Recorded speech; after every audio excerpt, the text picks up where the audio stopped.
আসসালামু আলাইকুম। এখন শুনবেন সংবাদ শিরোনাম। মানব পাচার সংশ্লিষ্টতায় ড্রিম হোম ট্রাভেলসের উপর যুক্তরাজ্যের নিষেধাজ্ঞা, জনশক্তি খাতে নেতিবাচক প্রভাবের শঙ্কা, ব্যবস্থা নেবে সরকার। আইন শৃঙ্খলা পরিস্থিতি বিবেচনায় পর্যায়ক্রমে ব্যারাকে ফিরে যাবে সেনাবাহিনী, জানালেন স্বরাষ্ট্রমন্ত্রী।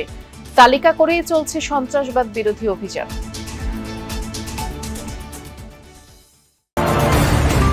সুশাসন ও দুর্নীতি বিরোধী অঙ্গীকার বাস্তবায়নে টিআইবির একগুচ্ছ পরামর্শ, সরকারের কঠোর অবস্থানের কথা জানালেন প্রধানমন্ত্রী।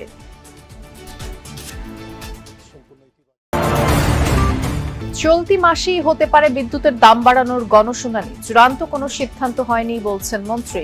কমল জেট ফুয়েলের দাম। এতক্ষণ শুনছিলেন সংবাদ শিরোনাম, এখন দেখবেন বিস্তারিত। মানব পাচারের অভিযোগে এই প্রথম কোনো বাংলাদেশি প্রতিষ্ঠানকে নিষেধাজ্ঞা দিয়েছে যুক্তরাজ্য সরকার। ব্রিটিশ পররাষ্ট্র মন্ত্রণালয় dream home travels and tours limited নামের এই প্রতিষ্ঠানকে নিষেধাজ্ঞার আওতায় আনল। তাদের বিরুদ্ধে অভিযোগ, রাশিয়ায় কর্মী পাঠানোর নামে মূলত যুদ্ধের ময়দানে পাঠানো হচ্ছিল তাদের। বিশেষজ্ঞরা বলছেন, এমন নিষেধাজ্ঞার কারণে জনশক্তি রফতানিতে নেতিবাচক প্রভাব পড়বে। আর কর্মসংস্থান প্রতিমন্ত্রী বলছেন, এ বিষয়ে ব্যবস্থা নেবে সরকার। লক্ষ্মীপুরের মাকসুদুর রহমান ২০২৫ সালে ১২ লাখ টাকা দেনা করে দালালের প্ররোচনায় গিয়েছিলেন রাশিয়া। কাজের কথা বলা হলেও সরাসরি রাশিয়া ইউক্রেন যুদ্ধের ময়দানে ঠাঁই হয় তার। এরা আমাদেরকে বলছিল সেনাবাহিনীর ক্যান্টনমেন্ট এগুলোতে থাকার জন্য, ঠিক আছে। ওখানে নেওয়ার পর আমাদেরকে প্রতারণা বলছে যে আমাদেরকে যুদ্ধ ফেলিয়ে দিছে। ফেলে দেওয়ার পর আমরা এখানে আমি আহত হয়েছি, আমি গুলি খেয়েছি। সব হারিয়ে মাকসুদ বেঁচে ফিরলেও ফেরেননি ৩৩ বছরের হুমায়ুন কবির। অবৈধ পথে রাশিয়া গিয়ে প্রশিক্ষণ শেষে যুদ্ধক্ষেত্রে নিহত হন নাটোরের সিংড়ার এই যুবক। Dream home travels and tours limited নামে ঢাকার এই প্রতিষ্ঠানের মাধ্যমে হুমায়ুন ও তার দুলাভাই রহমত রাশিয়া যান বলে পরিবার জানায়। দুজনের কেউই আর ফেরেননি।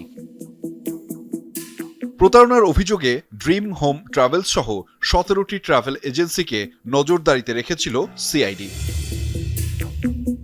এই ড্রিম হোম ট্রাভেলসকে রাশিয়ায় বৈধভাবে কর্মী পাঠাতে ২০২৫ সালের ফেব্রুয়ারিতে লাইসেন্স দিয়েছিল অন্তর্বর্তী সরকার। পরে এই এজেন্সির বিরুদ্ধে মানব পাচারের অভিযোগ নিয়ে গণমাধ্যমে সংবাদ প্রকাশ হলে গত আগস্টে সেই লাইসেন্স বাতিলও করে মন্ত্রণালয়। এবার মানব পাচারের দায়ে যুক্তরাজ্য সরকার সেই ড্রিম হোম ট্রাভেলসের উপর নিষেধাজ্ঞা দিল।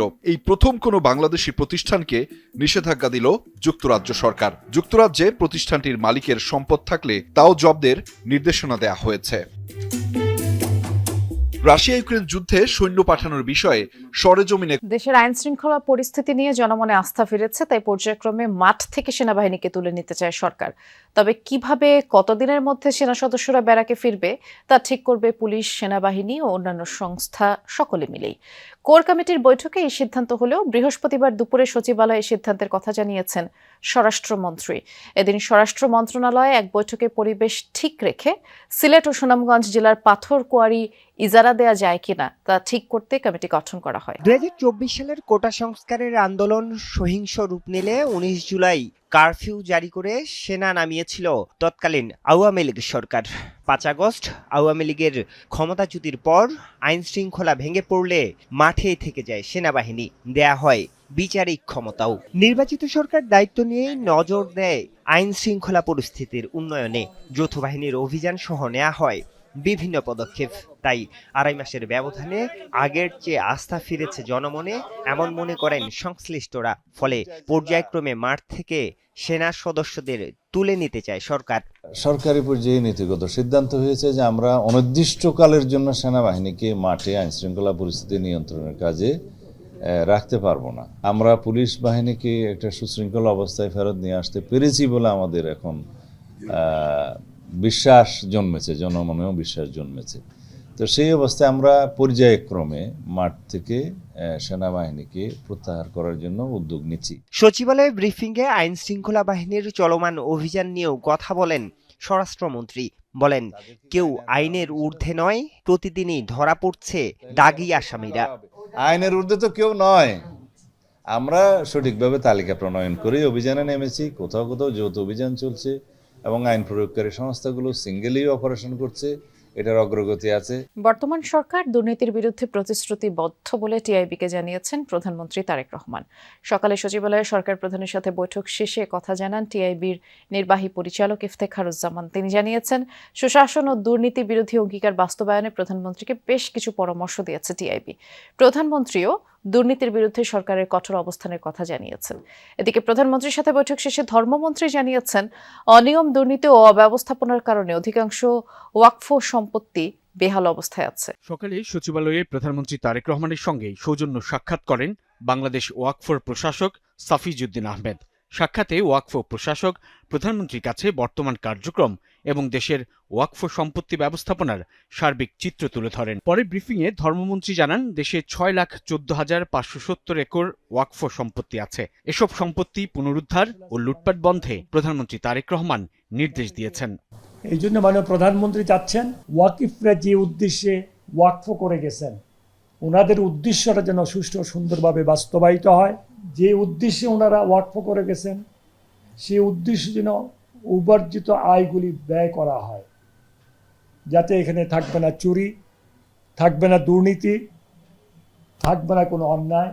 সচিবালয়ে প্রধানমন্ত্রীর সঙ্গে সাক্ষাৎ করেন টিআইবির নির্বাহী পরিচালক। সাক্ষাৎ শেষে তিনি জানান, সুশাসন নিশ্চিত ও দুর্নীতি রোধে সরকারের নির্বাচনী ইশতেহার ও জুলাই সনদে উল্লিখিত অঙ্গীকার বাস্তবায়নে প্রধানমন্ত্রীকে নির্দিষ্ট কিছু পরামর্শ দিয়েছে টিআইবি। সম্পূর্ণ ইতিবাচকভাবে তিনি আমাদের পরামর্শগুলো শুনেছেন এবং বলেছেন যে আমাদের সাথে প্রায় শতভাগ একমত এবং চেষ্টা করবেন সেগুলো বাস্তবায়নের জন্য সরকারের সাধ্যমতো অগ্রসর হওয়ার জন্য। দুদকের মতো প্রতিষ্ঠান অনতিবিলম্বে পুনর্গঠন করা উচিত, এই বিষয়টি আমি মাননীয় প্রধানমন্ত্রীর দৃষ্টি আকর্ষণ করেছি। ইফতেখারুজ্জামান জানান, 2028 বিদ্যুতের দাম বাড়াতে প্রক্রিয়া শুরু করেছে এনার্জি রেগুলেটরি কমিশন বিইআরসি। জানা গেছে এ মাসেই হবে গণশুনানি। এরই মধ্যে পাইকারি পর্যায়ে প্রায় 20% দাম বাড়ানোর প্রস্তাব পাঠিয়েছে পিডিবি। খুচরা পর্যায়ে বিতরণ কোম্পানিগুলোও প্রস্তাব জমা দিচ্ছে। তবে এ বিষয়ে এখনই মন্তব্য করতে চান না বিদ্যুৎ ও জ্বালানি মন্ত্রী। তিনি বলেছেন, সিদ্ধান্ত চূড়ান্ত হবার আগে মন্তব্যের সুযোগ নেই। এদিকে সরকার লিটার প্রতি 22 টাকা দাম কমিয়েছে উড়োজাহাজের জ্বালানি জেট ফুয়েলের। পেট্রোল, অকটেন, ডিজেলের দাম বাড়ানোর পরই গুঞ্জন ওঠে বিদ্যুতের দর বৃদ্ধি নিয়ে। পরিস্থিতি যাচাই গেল মাসে গঠন করা হয় উচ্চ পর্যায়ের আহ্বায়ক কমিটি। সেই ধারাবাহিকতায় পাইকারিতে 17 থেকে 21% দাম বাড়ানোর প্রস্তাব বিইআরসিতে পাঠিয়ে দেয় বিদ্যুৎ উন্নয়ন বোর্ড পিডিবি। গেল মঙ্গলবার সেটি আমলেও নেয় কমিশনের কারিগরি কমিটি। প্রস্তাব অনুযায়ী পাইকারি পর্যায়ে প্রতি ইউনিট বিদ্যুতের দাম বাড়তে পারে 1.5 টাকা পর্যন্ত। সেই হিসেবে পিডিবির আয় হবে 13,500 কোটি টাকা, আর 1 টাকা 20 পয়সা দাম বাড়লে আয় হবে 10,000 কোটি টাকার মতো। যদিও খুচরায় গিয়ে হিসাবটা আর সরাসরি থাকবে না, কারণ প্রাথমিক প্রস্তাব অনুযায়ী 75 ইউনিটের কম অর্থাৎ খুব অল্প বিদ্যুৎ ব্যবহারকারীদের ক্ষেত্রে আগের মতোই দাম থাকবে।